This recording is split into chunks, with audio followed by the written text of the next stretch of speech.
नमस्कार, मैं हूं प्रज्ञा। बिहारी न्यूज में आपका स्वागत है। खबरों की ओर बढ़ने से पहले एक नजर सुर्खियों पर।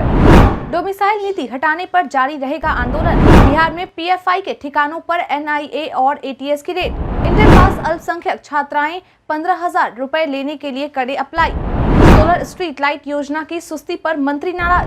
गावस्कर की टीम इंडिया को दिया वर्ल्ड कप में जीत का गुरुमंत्र। इसके साथ ही बढ़ते हैं शाम तक की बड़ी खबरों की ओर विस्तार से।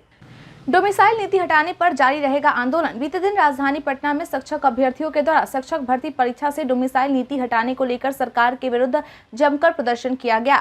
इस दौरान जब अभ्यर्थी मार्च करने के लिए राजभवन की ओर जा रहे थे, उस दौरान पुलिस के द्वारा शिक्षक अभ्यर्थियों पर लाठीचार्ज किया गया, जिसके जवाब में शिक्षक अभ्यर्थियों के द्वारा डोरेबाजी भी की गई। वहीं अब शिक्षक अभ्यर्थियों के द्वारा लाठीचार्ज के विरोध में 11 जुलाई को सड़कों पर उतरने का फैसला लिया गया है। बता दें कि 11 जुलाई को शिक्षक अभ्यर्थियों के द्वारा विधानसभा का भी घेराव किया जाएगा।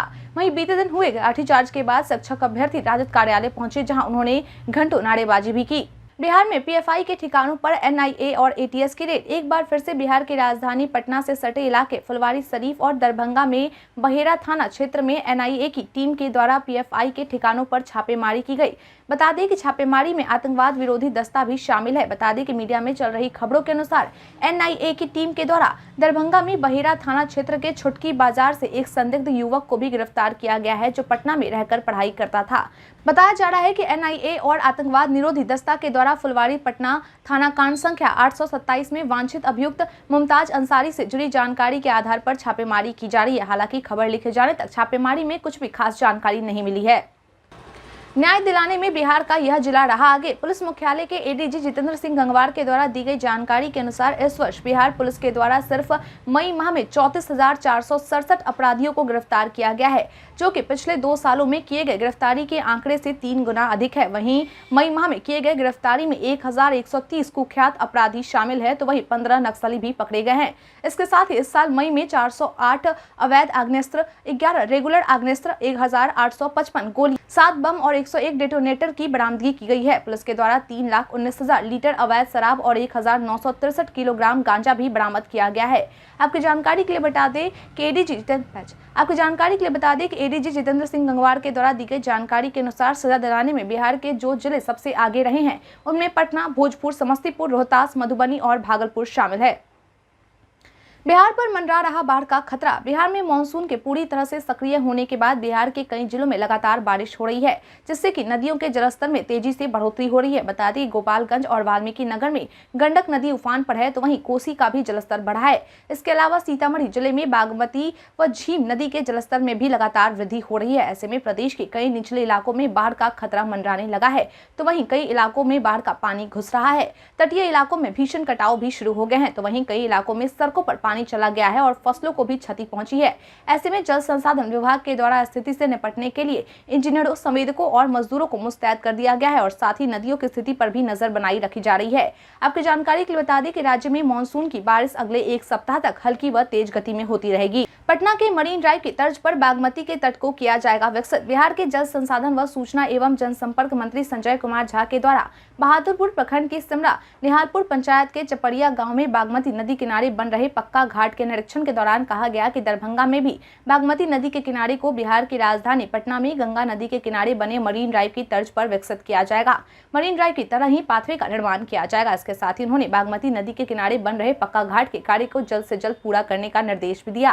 वहीं अधिकारियों ने उन्हें बताया कि 1 सप्ताह के अंदर काम को पूरा कर लिया जाएगा। इसके साथ ही संजय कुमार झा के द्वारा अधिकारियों से इसके आसपास के इलाकों को हरा भरा करने की दिशा में पौधे लगाने का भी निर्देश दिया और साथ ही अधिकारियों को घाट को और अधिक समतल करने को कहा, ताकि लोग आसानी से टहल सकेंगे।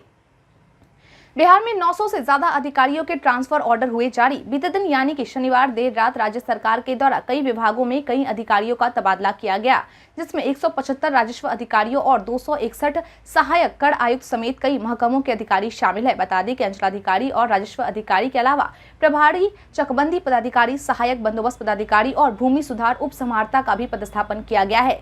लेकिन इसमें सबसे खास बात यह है कि इनमें से अधिसंख्य अधिकारी बिहार राजस्व सेवा के हैं। बता दें कि राजस्व एवं भूमि सुधार विभाग के द्वारा 23 अनुमंडल में नए प्रभारी चकबंदी का पदस्थापन किया गया है। वहीं राजस्व विभाग के द्वारा विशेष सर्वेक्षण वाले जिलों के विभिन्न बंदोबस्त कार्यालयों में 61 प्रभारी सहायक बंदोबस्त पदाधिकारियों को तैनात किया गया है। इसके अलावा वित्त वाणिज्य के 261 सहायक कर आयुक्त का स्थानांतरण किया गया है। राजस्व एवं भूमि सुधार विभाग के द्वारा 3 दर्जन ऐसे अधिकारियों की सेवा मूल विभाग को लौटा दी गई है जो वर्षों से विभाग में अंचलाधिकारी या अन्य पदों पर कार्यरत है। 15 कोषागारों में नए कोषागार पदाधिकारियों की तैनाती की गई है। वहीं AIG का निलंबन वापस लिया गया है और 57 रजिस्ट्रार का तबादला किया गया है। कोल्ड ड्रिंक लदे ट्रक की टक्कर से सफाई कर्मी घायल। बिहार के अररिया के रानीगंज थाना क्षेत्र के NH 327E पर कोल्ड ड्रिंक लदे हुए ट्रक से एक सफाई कर्मी के ठेले में टक्कर लग गई, जिससे कि सफाई कर्मी बुरी तरह से घायल हो गया और साथ ही उसका ठेला भी काफी क्षतिग्रस्त हो गया। वहीं लोगों की भीड़ को देख ट्रक ड्राइवर मौके से फरार हो गया, जिसके बाद लोगों के द्वारा मुख्य सड़क पर जमकर हंगामा किया गया। वहीं गुस्साए लोगों ने ट्रक ड्राइवर के भागने के बाद कोल्ड ड्रिंक लूट गया। हालांकि जब इस बात की जानकारी पुलिस को दी गई तो मौके पर पहुंची पुलिस के द्वारा लोगों को कोल्ड ड्रिंक लूटना बंद करवाया गया। वहीं घायल सफाई कर्मी को आनंद फानन में रेफरल अस्पताल भी भर्ती कराया गया, जिसके बाद उसकी हालत की गंभीरता को देखते हुए उसे नेपाल के प्राइवेट नर्सिंग होम में भर्ती कराया गया है। फिलहाल पुलिस आगे की कार्रवाई में जुटी है। आपकी जानकारी के लिए बता दें कि घायल सफाई कर्मी की पहचान रानीगंज थाना क्षेत्र के खड़क पंचायत वार्ड 2 निवासी विकास के रूप में की गई है। बिहार में इस कारण 6 बड़ी रेल परियोजनाएं अटकी। बिहार में करीब 6 बड़ी रेल परियोजनाएं ऐसी हैं जो जमीन अधिग्रहण की वजह से अटकी हुई है, जिससे कि इसके निर्माण लागत में करीब 4 गुना अधिक बढ़ोतरी हो गई है। बता दें कि जिन 6 बड़ी रेल परियोजनाओं का निर्माण धीमी गति से चल रहा है उनमें बिहार की राजधानी पटना जिले में बाढ़ बख्तियारपुर 3rd बड़ी रेल लाइन, बिहार शरीफ बरबीघा नई रेल लाइन, गया जिले में बंधुआ Parmar rail line, Hajipur Sugauli rail line, Chhapra Muzaffarpur नई रेल लाइन और अररिया गलगलिया नई रेल लाइन शामिल है। ऐसे में बिहार सरकार की ओर से इन सभी रेल लाइनों के निर्माण कार्य को जल्द से जल्द पूरा करने के लिए और जमीन संबंधी समस्याओं को दूर करने के लिए अधिकारियों को निर्देश दे दिया गया है। इंटर पास अल्पसंख्यक छात्राएं 15,000 रुपए लेने के लिए करे अप्लाई। बिहार सरकार के द्वारा बालिका सशक्तिकरण तथा उनके शैक्षणिक विकास के लिए चलाए जा रहे मुख्यमंत्री अल्पसंख्यक विद्यार्थी प्रोत्साहन योजना के तहत वर्ष 2023 में प्रथम श्रेणी से इंटरमीडिएट पास छात्राओं को 15,000 की प्रोत्साहन राशि दी जा रही है।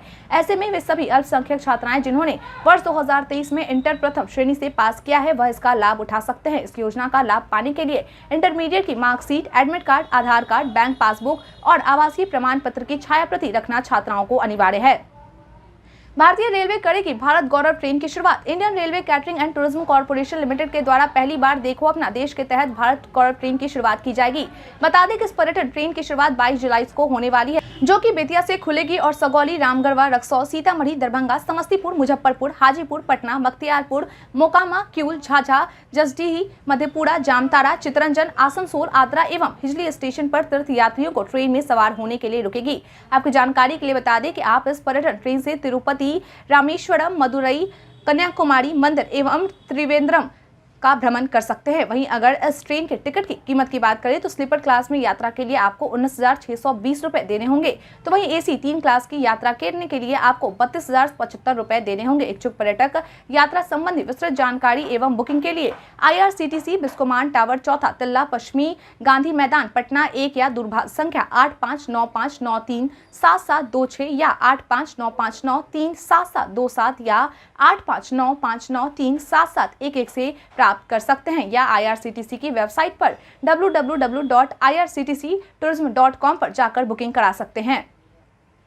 सोलर स्ट्रीट लाइट योजना की सुस्ती पर मंत्री नाराज। बीते दिन शनिवार को पंचायती राज मंत्री मुरारी गौतम के द्वारा अपनी अध्यक्षता में आयोजित हुई समीक्षा बैठक में राज्य की पंचायतों में सोलर स्ट्रीट लाइट योजना के क्रियान्वयन में हो रही सुस्ती पर नाराजगी जताई गई है। उन्होंने कहा कि सोलर स्ट्रीट लाइट लगाने की प्रगति जिलों के प्रत्येक पंचायत के 8 वार्ड के हिसाब से काफी कम है। ऐसे में इसमें तेजी लाने की आवश्यकता है। उन्होंने कहा कि लाइटों के निरीक्षण के पश्चात पंचायत स्तर से एवं पंचायत के वार्डों में अधिष्ठापन के पश्चात जिला स्तर से एजेंसियों को राशि भुगतान में कोई देरी न की जाए। इसके साथ ही उन्होंने अधिकारियों को निर्देश देते हुए कहा कि इस वित्तीय वर्ष में सभी पंचायतों में 8 सोलर स्ट्रीट लाइट लगा दिए जाएं। वहीं एजेंसियों को कार्यदेश मिलने के 6 माह के अंदर लाइट न लगाने पर तथा अन्य कार्य में प्रगति नहीं दिखने पर स्पष्टीकरण दिया जाए तथा जिन एजेंसियों का भुगतान ससमय नहीं किया गया है वह पत्र के माध्यम से जिला पदाधिकारी को इसकी सूचना दें।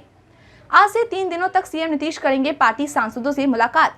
2024 में होने वाले लोकसभा चुनाव को लेकर सभी पार्टियों की ओर से अपनी अपनी तैयारियां जोरों शोरों के साथ शुरू कर दी गई है। इसी कड़ी में अब बिहार के मुख्यमंत्री नीतीश कुमार के द्वारा भी अपनी तैयारियां शुरू कर दी गई है। बता दें कि आज से वह 3 दिनों तक लगातार पार्टी के सांसदों से मुलाकात करेंगे। बता दें कि मीडिया में चल रही खबरों के अनुसार कई सांसदों के द्वारा मुख्यमंत्री नीतीश कुमार से मिलने की इच्छा जताई गई थी। इसको देखते हुए मुख्यमंत्री नीतीश कुमार ने बारी बारी से सभी सांसदों से मिलने की योजना बनाई है। मालूम हो कि सांसदों और नीतीश कुमार के बीच यह मुलाकात एक अने मार्ग स्थित मुख्यमंत्री आवास पर होगी। इस मुलाकात को लेकर मंत्री विजय कुमार चौधरी के द्वारा बयान देते हुए कहा गया कि यह सामान्य घटना है। मुख्यमंत्री सभी से मिलकर उनका हालचाल, क्षेत्र में विकास के कामकाज की स्थिति सहित अन्य जानकारी लेते रहते हैं। वहीं राज्यसभा सदस्य वशिष्ठ नारायण सिंह के द्वारा मुख्यमंत्री के इस पहल की सराहना की गई और कहा गया कि मुख्यमंत्री को आगे भी ऐसा करते रहना चाहिए। शिक्षक अभ्यर्थियों पर हुए लाठीचार्ज को लेकर सामने आया मुकेश सहनी का बयान। बीते दिन शिक्षक अभ्यर्थियों पर पुलिस के द्वारा किए गए लाठीचार्ज को लेकर आज विकासशील इंसान पार्टी के सुप्रीमो बिहार के पूर्व मंत्री मुकेश सहनी के द्वारा उत्तर प्रदेश की अयोध्या में पार्टी के एक कार्यक्रम में शामिल होने के लिए जाने के दौरान बक्सर में मीडिया से बातचीत करते हुए अपनी प्रतिक्रिया दी गई। उन्होंने कहा कि यह सरकार का अपना प्रक्रिया है। शिक्षक अपने अधिकार के लिए रोड पर उतर रहे हैं, इसलिए सरकार को यहाँ पर समझदारी से काम लेना चाहिए। सरकार को शिक्षकों से बात करनी चाहिए और उनकी जरूरतों को पूरी करनी चाहिए, क्योंकि हमारे शिक्षक के ऊपर ही बिहार का भविष्य है। शिक्षकों पर लाठीचार्ज होना सही नहीं है। सरकार को लाठीचार्ज नहीं बल्कि बातचीत करनी चाहिए। उन्होंने कहा कि नीतीश कुमार इतने दिनों से सरकार चला रहे हैं, लेकिन शिक्षकों के दिल में जगह नहीं बना पाए। गावस्कर ने टीम इंडिया को दिया वर्ल्ड कप में जीत का गुरुमंत्र। 3 महीने और 1 हफ्ते बाद टीम इंडिया अपने 2023 वनडे वर्ल्ड कप अभियान की शुरुआत करने वाली है। ऐसे में भारत के पूर्व कप्तान गावस्कर के द्वारा 2023 विश्व कप में ऑस्ट्रेलिया के खिलाफ भारत की शुरुआत को फायदेमंद बताया गया है। उन्होंने कहा कि अगर आपको आखिरी मैच में ऑस्ट्रेलिया से खेलना होता तो यह और भी मुश्किल होता। मुझे लगता है कि पहले अच्छे टीमों के खिलाफ खेलना हमेशा फायदेमंद होता है। अगर आपको विश्व कप में अच्छा परिणाम नहीं मिलता है तो आपके पास बाद में मौके होते हैं। अगर आप बाद में किसी कमजोर टीम के खिलाफ खेलते हैं तो आपको पता चल जाएगा कि आपको कहां खुद पर काम करने की जरूरत है और आपको कितने बड़े स्कोर की जरूरत है। उन्होंने कहा कि 1983 में हमने पहला मैच वेस्टइंडीज के खिलाफ खेला था। वह मौजूदा चैंपियन थी और हमने उन्हें हरा दिया था। यह 2 दिवसीय मैच था, क्योंकि बारिश के कारण मैच को अगले दिन फिर से शुरू किया गया था। इस मैच में हमने जीत दर्ज की थी, जिससे कि हमारा आत्मविश्वास बढ़ा, जबकि पहले हमारा विश्व कप में प्रदर्शन कुछ खास नहीं था। जानिए आज बिहार में क्या है पेट्रोल डीजल के रेट। बिहार में आज यानी रविवार को पेट्रोल डीजल के रेट जारी किए गए। इसके बाद राजधानी पटना में आज पेट्रोल 107.24 रुपए और डीजल 94.04 रुपए प्रति लीटर में मिल रहा है। मुजफ्फरपुर में पेट्रोल 108.05 रुपए और डीजल 94.77 रुपए प्रति लीटर मिल रहा है। वहीं पूर्णिया में पेट्रोल की कीमत 108.82 रुपए और डीजल 95.50 रुपए प्रति लीटर है। भागलपुर में पेट्रोल की कीमत 107.98 रुपए और डीजल की कीमत 94.71 रुपए प्रति लीटर निर्धारित की गई है। इसके साथ ही गया में पेट्रोल की कीमत 108.31 रुपए और डीजल की कीमत 95.04 रुपए प्रति लीटर है। बता दें कि बिहार में पेट्रोल का रेट सबसे ज्यादा किशनगंज में है, जहां पेट्रोल 109.60 रुपए प्रति लीटर और डीजल 96.23 रुपए प्रति लीटर की दर से मिल रहा है। बीते दिन हमारा पूछे का सवाल का आप लोगों में से बहुत लोगों ने जवाब हमें हमारे कमेंट सेक्शन बॉक्स में लिख कर दिया है। जिन्होंने हमारा पूछे का सवाल का जवाब दिया है उनके नाम है राजेंद्र पांडे, गोलू कुमार, रंजीत मिश्रा, मृत्युंजय कुमार, सचिन कुमार, कुमारी संजना, उमेश कुमार, मोहम्मद अफजल मंसूरी, पीके पासवान, कमलेश शर्मा, उमेश ऋषिदेव, नौसद अंसारी, सदुल्लाह पलवी, मोहम्मद सकीर हुसैन, राजकिशोर। इसके साथ ही बढ़ते आज के सवाल की ओर। आज का सवाल है, आपके अनुसार अल्पसंख्यक छात्राओं के लिए सरकार के द्वारा चलाई जा रही योजना कितना फायदेमंद है? अपना जवाब हमें हमारे कमेंट सेक्शन में लिखकर जरूर बताएं। आज के लिए इतना ही। बिहार के तमाम खबरों के साथ बने रहने के लिए देखते रहे बिहारी न्यूज। और साथ ही अगर आप यूट्यूब से देख रहे चैनल को सब्सक्राइब करना और अगर आप फेसबुक से देख रहे तो पेज को फॉलो करना ना भूलें। धन्यवाद।